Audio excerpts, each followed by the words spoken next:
अपने पिछले दो वीडियोस में CBSE term 1 science paper with solutions में मैंने अपने क्वेश्चन नंबर 1 से लेके 20 तक पार्ट 1 में एंड 21 टू 40 पार्ट 2 में डिस्कस किए थे। नेक्स्ट के जो लास्ट के 20 क्वेश्चंस है that is from question number 41 to 60 हम अपने पार्ट 3 में डिस्कस करेंगे। जितने भी आप लोगों की क्वेरीज हैं, जितने भी आप लोगों के डाउट्स हैं कि हमारा क्वेश्चन ठीक हुआ या नहीं हुआ, वो सब इन वीडियोस में सॉल्व हो जाएंगे। Now question number 41 क्या है? The length of a small intestine in a deer. It is more in compared to the length of a small intestine of a tiger. Tiger की स्मॉल इंटेस्टाइन छोटी होती है in comparison to deer because it depends upon the type of food consumed. Herbivores में because of the presence of cellulose in plants the length of a small intestine is more in compare to the carnivores. ठीक, तो option हमारा ठीक होगा B, that is the type of food consumed. Question number 42, type of two components of phloem tissue that help in transportation of food in plants. ठीक है, sieve tubes and companion cells. Option B is correct. Next आ जाएगा हमारा 43 question, converging lens forms a 3 times magnified image of an object. ठीक है, which can be taken on a screen. If the focal length of the lens is 30 centimeter, then the distance of the object from the lens is. हमें object distance calculate करना है। Magnification हमारे पास में given है because the lens is converging lens, it means it is a convex lens. तो focal length positive में आएगी, that is F is equal to 30 centimetre because the image is in real and inverted, therefore the sign is negative, that is -3। Formula हम लगा देंगे simple, m is equal to V upon U का, -3 is equal to V upon U. जब हम solve करेंगे तो हमारे पास में v आ जाएगा -3u, और उसके बाद में हम सिंपल सा फॉर्मूला अपना लेंस फॉर्मूला लगाएंगे, that is 1 upon F is equal to 1 upon B minus 1 upon U. हमारे पास में ऑब्जेक्ट डिस्टेंस आ जाएगा, that will be -40 centimetre.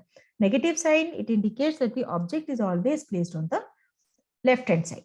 Question number 44, which of the following statements is not true in reference to the diagram shown above. अब यहाँ पर देखो, image formed is real, जो ऑब्जेक्ट रखा गया है वो सेंटर ऑफ कर्वेचर पर है।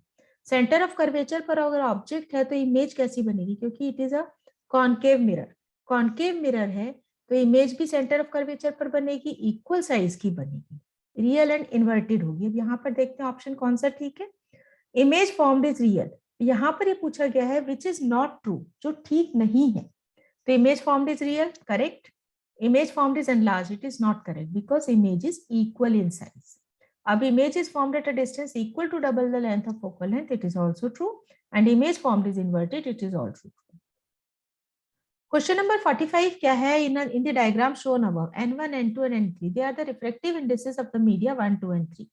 ये तीन मीडियम हमारे पास में 1, 2 and 3 रिफ्लेक्टिव इंडेक्स के हमारे पास में एंगल्स हैं। अब यहाँ पर क्या पूछा है कि इनमें से कौन सा ऑप्शन ठीक है। N1 is equal to N2, N1 is equal to N2, then N1 is greater than N2, N2 is greater than N3 and N3 is greater than N1.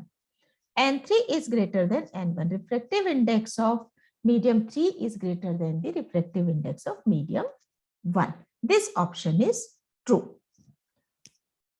Next question क्या है? 46. The refractive index of a medium A is 1.5 and that of medium B is 1.33. If the speed of light in air is 3 into 10 की power 8 meter per second, what is the speed of light in medium A and B respectively? A और B में light की speed क्या होगी? Simple हम formula लगा देंगे, V is equal to C upon medium. ठीक है, हमारे पास में स्पीड ऑफ लाइट आ जाएगी दोनों मीडियम की, दैट इज 2 into 10 की पावर 8 मीटर पर सेकेंड, एंड मीडियम B की आ जाएगी 2.2 into 10 की पावर 8 मीटर पर second.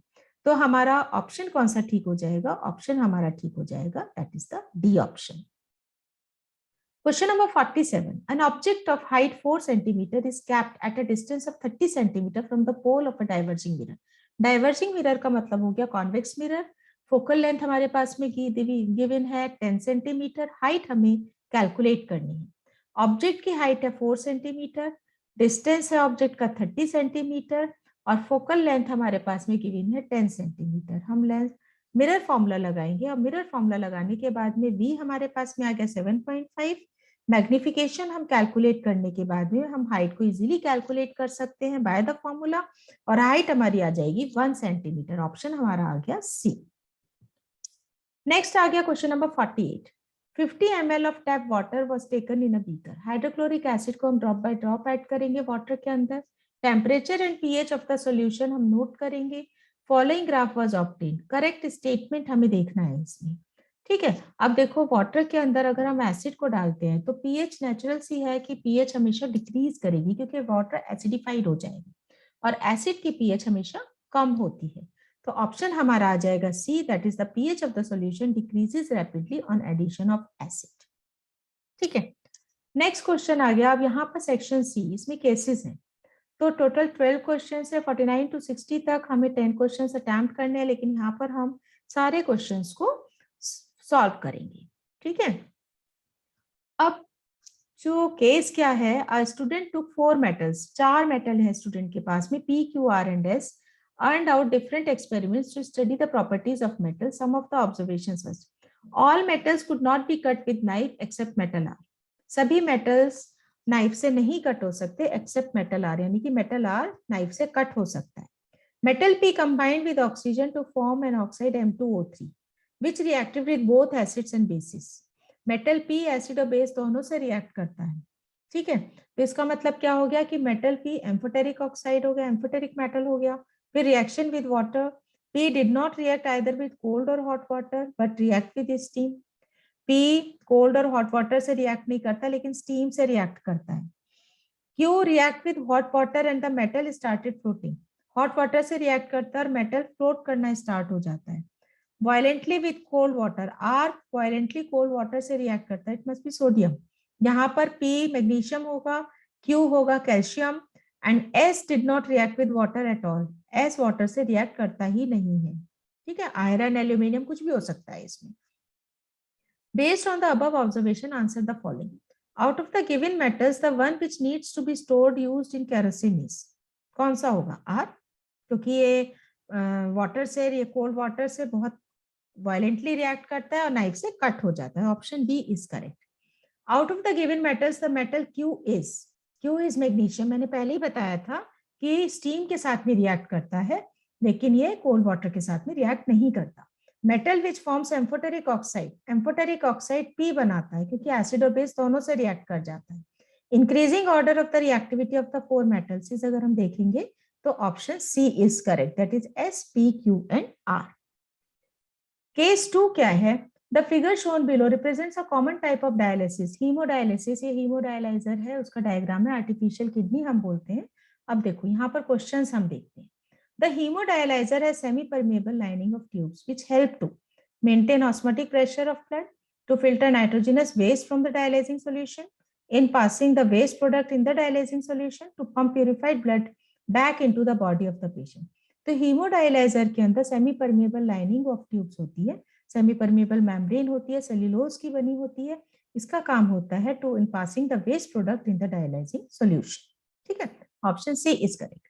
Which one of the following is not a function of artificial kidney? Artificial kidney का फंक्शन क्या नहीं है? To reabsorb essential nutrients from the blood. This is the main difference between the natural kidney and the artificial kidney. Natural kidney के अंदर जो nephrons होते हैं उनमें रीएब्जॉर्प्शन होता है यूजफुल प्रोडक्ट्स का इनटू द वेन्स, या हम इनटू द ब्लड वेसल्स कह सकते हैं। लेकिन आर्टिफिशियल किडनी में यही एक फंक्शन है जो कि परफॉर्म नहीं होता, रीएब्जॉर्प्शन परफॉर्म नहीं होता। तो ऑप्शन हमारा हो जाएगा सी। 55 the used dialysing solution is rich in, used dialyzing solution, it is rich in urea and excess serves. 56 which part of the nephron in human kidney serves a function of reabsorption of certain substances? tubules, tubular portion जो होता है वहां पर blood vessels cover करती हैं tubular portion को और वहां पर रीएब्जॉर्प्शन होता है सो यूजफुल सब्सटेंसेस का। Case 3, a compound microscope is an instrument. 2 lenses है, देखो L1 and L2। L1 objective है जो रियल एंड इन्वर्टेड इमेज बनाता है, मैग्निफाइड इमेज बनाता है। L1 से जो इमेज बनती है वो ऑब्जेक्ट की तरह बिहेव करती है फॉर लेंस L2। L2 क्या है? आईपीस है। Eyepiece function like a simple microscope, magnifier की तरह से काम करता है आईपीस। ठीक है, ये फाइनल इमेज बनाता है which is inverted with respect to the original object. अब देखो यहाँ पर L1 क्या है? L1 लेंस है, सिंपल सी बात है, ऑब्जेक्टिव बनाता है, रियल इन्वर्टेड इमेज बनाता है, इसका मतलब कॉन्वेक्स लेंस है। कॉन्वेक्स लेंस मैग्निफाइड इमेज बनाएगा of the given object. This serves as the object for the second lens. अब ये जो real inverted and magnified image बनी है यानी कि फर्स्ट ऑब्जेक्ट फर्स्ट लेंस तो कॉन्वेक्स हो गया, तो L1 कॉन्वेक्स हो गया। अब ये जो इमेज है it is the objective, it acts as a object for lens L2। अब अगर ये रियल एंड इन्वर्टेड इमेज है और अगर L2 भी रियल एंड इन्वर्टेड इमेज बनाता है in for the first for the image form by L1, तो जो इमेज बनेगी by the lens L2 it is virtual and erect. ठीक है, क्योंकि फर्स्ट लेंस की जो इमेज है वो रियल एंड इन्वर्टेड है और उसी को इन्होंने जो सेकंड लेंस है उसके मतलब जो हम ये बोलेंगे कि उसके रिस्पेक्ट में जो दूसरी इमेज बनेगी तो वो कैसी बन जाएगी, वर्चुअल एंड एनलार्ज्ड इमेज बन जाएगी। ठीक है, तो what type of lenses must be L1 and L2, ये हो जाएंगे बोथ कॉन्वेक्स।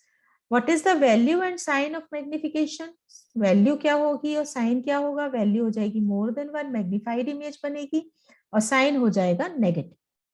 ठीक है, because the image is real and inverted. Question number 59, what is the value and sign according to new Cartesian sign convention magnification of the image formed by L2?